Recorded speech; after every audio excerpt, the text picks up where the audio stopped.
자, 우리가 살면서 눈에 보이는 게 있어요. 하지만 눈에 보이지 않는 것이 있습니다. 어떤 분은 눈에 보이는 것은 30%라고 이렇게 해요. 학자들이 하는 게네요. 보이지 않는 것은 70%라고 얘기해요. 그러면서 세균이라든지 미생물들은 눈에 안 보이는 게 훨씬 많다. 그런데 존재하는 게 많다는 겁니다. 현미경으로나 보면 보이고 안 보이는 게 굉장히 많다고 얘기합니다. 특별히 TV를 보면 전파는 안 보입니다. 전류가 흐르는 것은 안 보입니다. 그런데도 스위치를 누르면 타고 들어와서 브라운관을 통해서 그 여러 가지를 볼 수가 있습니다. 보이지 않지만 분명히 브라운관을 통해서 우리는 보이게 되어지죠. 이런 것들이 실제 있습니다. 신앙의 세계에도 보면 보이는 것과 보이지 않는 것이 있어요. 자, 보이는 것을 뭐라고 이야기하냐? 따라합시다. 보이는 것은 물질 세계, 보이는 것은 물질 세계, 보이지 않는 것은 영적 세계, 이렇게 말합니다. 영적 세계. 자, 하나님이 천지를 창조하실 때에 보이는 것과 보이지 않는 것을 창조하셨습니다. 동시에 창조했어요. 근데 보이는 것은 물질 세계에 뭐가 있어요? 창조하실 때 땅이 있죠. 흙. 그 다음에 뭐가 있어요? 식물이 있죠. 또 뭐가 있어요? 동물이 있고, 그 다음에 사람. 이게 눈에 보이는 세계입니다. 그렇죠?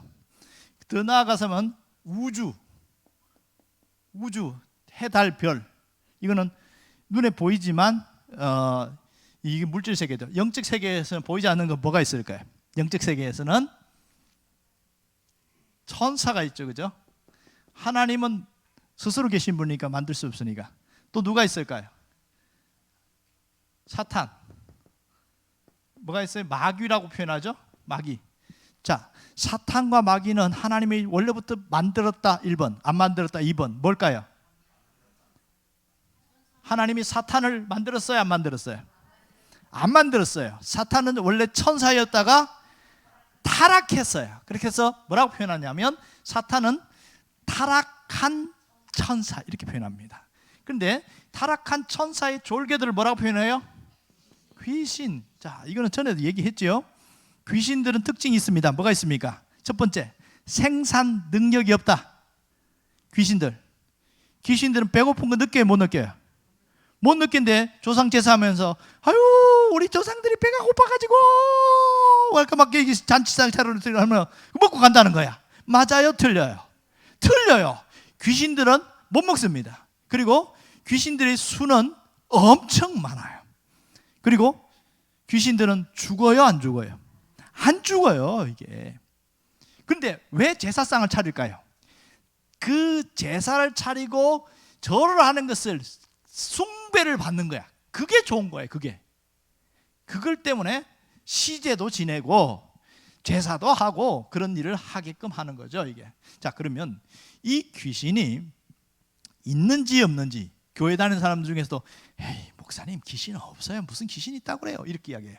자, 귀신이 있는지 없는지 어떻게 알아요? 귀신을 섬기는 사람을 보면 귀신이 있는 걸 알고 있어요. 귀신을 섬기는 사람을 뭐라고 그랬어요?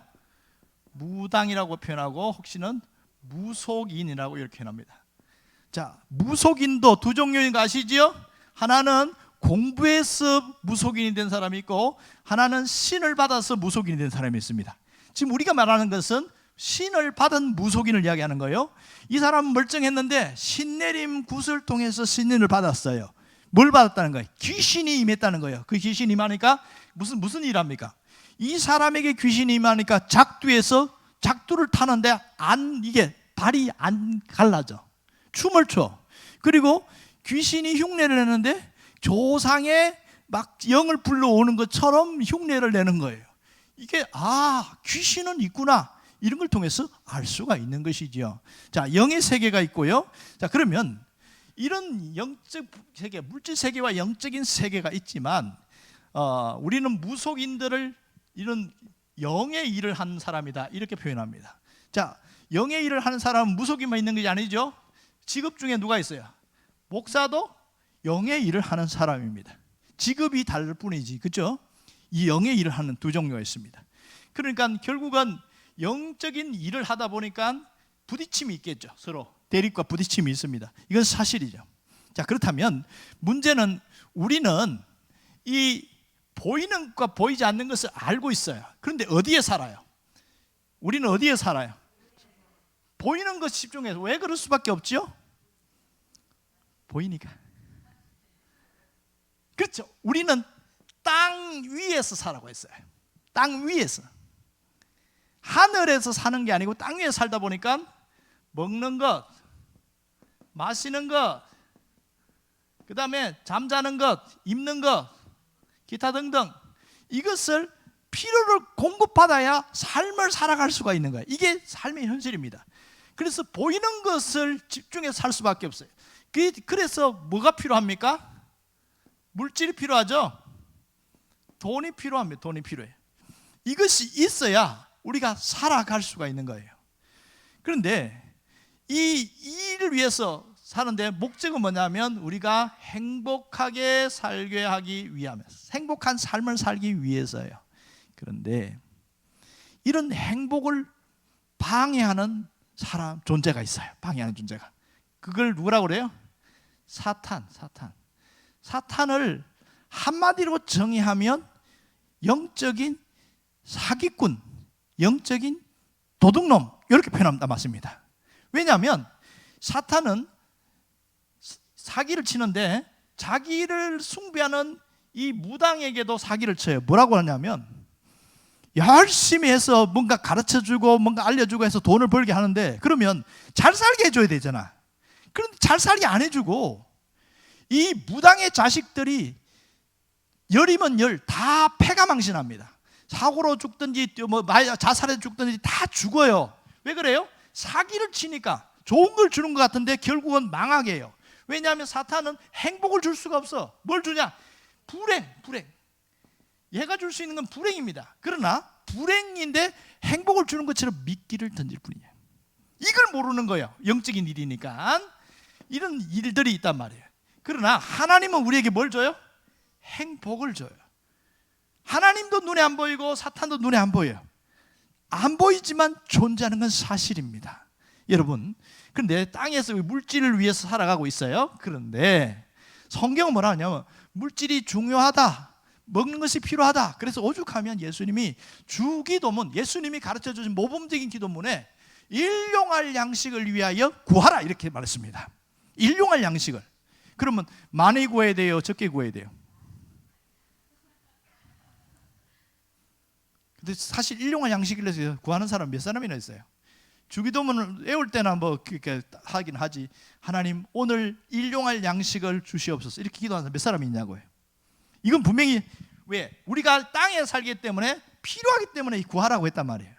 그러면서 예수님이 동시에 뭐라고 이야기하냐면 땅에 재물을 쌓아놓으려고 하지 마라 이렇게 이야기하면서 똑같은 이야기를 바울이 뭐라고 했냐면 돈을 사랑하지 말라 이렇게 말했습니다. 돈은 있어야 돼요. 반드시 있어야 되고 많이 있을수록 좋은 거죠. 그런데 가장 문제가 뭐냐? 돈을 사랑하는 것이 문제입니다. 왜 문제라고 했어요? 디모데전서 6장에 보면 돈을 사랑하면 무슨 문제가 생긴다고 그랬어요? 돈을 사랑하면 무슨 문제가 생겨요? 돈을 사랑하는 것은 악이라고 그랬어요. 악. 근데 무슨 악이냐? 모든 악의 뿌리다 그랬어요. 뿌리. 악이라는 건 뭐예요? 다시 말해서 죄를 짓게 하는 것이라는 거잖아요. 돈을 필요하되 사랑하지 말라는 거예요. 왜냐하면 돈을 사랑하면 돈 때문에 미쳐버리거든요. 돈을 따라가거든요. 그럼 어떻게 될까요? 교회를 다녀도 예수를 믿어도 돈을 사랑하면 하나님의 도움 못 받습니다. 분명히 이야기합니다. 교회를 다니고 열심히 기도해도 돈을 사랑하는 자에게는 하나님이 역사하지 않아요. 단지 필요를 위해서 사랑하는 것이 아니고 필요를 위해서 하나님 주세요. 그거는 하나님이 도와주시지. 이 물질을 가지고 하나님 잘 섬기는 데 사용하겠습니다 하는 사람에게는 부어주시는 게 맞습니다. 그래야 더 많이 줄 거 아니에요. 여러분에게 하나님이 주시는 부어주는 축복이 있기를 원합니다. 단 조심할 건 뭐예요? 사랑하지 않겠다고 선언해야 됩니다. 그리고 사랑하는 마음을 밀어내야 되는 거예요. 사랑하는지 안 사랑하는지 어떻게 알 수 있어요? 돈에 대해서 욕심이 들어오면 사랑하는 마음이 생길까 안 생길까요? 욕심이 들어오니까 사랑하지 마음이 생긴단 말이에요. 그런데 욕심을 밀어내면 어떻게 돼요? 그 마음이 사라지는 거예요. 이해되시죠? 예수님이 뭐라고 그랬어요? 성경에 보면 욕심이 잉태하면 죄가 된다. 악의 뿌리라는 게 이 말이거든. 그러나 오늘 중요한 것은 이런 생활 속에서도 하나님께서는 이런 필요를 위해서 구하지만 우리는 어디를 봐야 돼요? 물질 세계에 살지만 눈에 보이지 않는 영적인 세계가 우리에게 지배하고 있다는 거예요. 영적인 세계에는 하나님도 있지만 누구도 있어요? 사탄도 있습니다. 이걸 알아야 됩니다.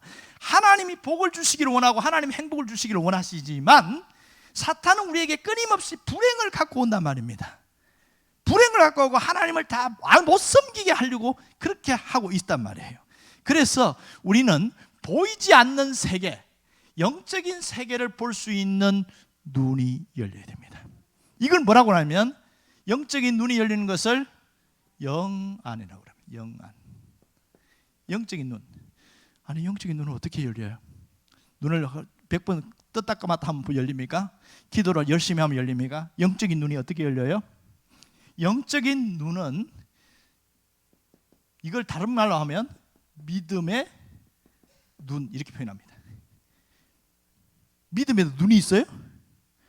같은 말이에요. 영안과 믿음의 눈은 같습니다. 하나님이 보이지 않는 것처럼 그것을 안 보이는데 하나님이 내가 보이는 것처럼 믿어져. 그럼 사람은 뭐라고 하냐면 영안이 열렸다 이렇게 말합니다. 하나님이 믿어져. 하나님이 일하시는 것이 믿어지고 하나님이 움직이는 게 믿어져요. 그러면 이 사람은 믿음의 눈이 열렸다, 영안이 열렸다 같은 표현을 쓰는 거죠. 여러분에게 히브리서 11장 1절을 보면 믿음은 뭐라고 그랬어요? 바라는 것들의 실상이고 보이지 않는 것들의 증거다 이렇게 말했습니다. 그래서 믿음의 눈이 열리면 보이지 않는 것들이 실제 이루어지는 것으로 나타난다 그렇게 이야기했습니다. 정말 중요한 것은 안 보이는 것을 보는 것이 너무 중요하다는 것을 잊지 않아야 됩니다. 왜? 안 보이는 것이 보이면 뭐가 달라지냐? 그냥 믿는 것과 보이는 것, 안 보이지 않는 것을 보는 것으로 믿는 것은 차이점이 딱 하나 있습니다. 그게 뭐냐? 확신입니다. 확신.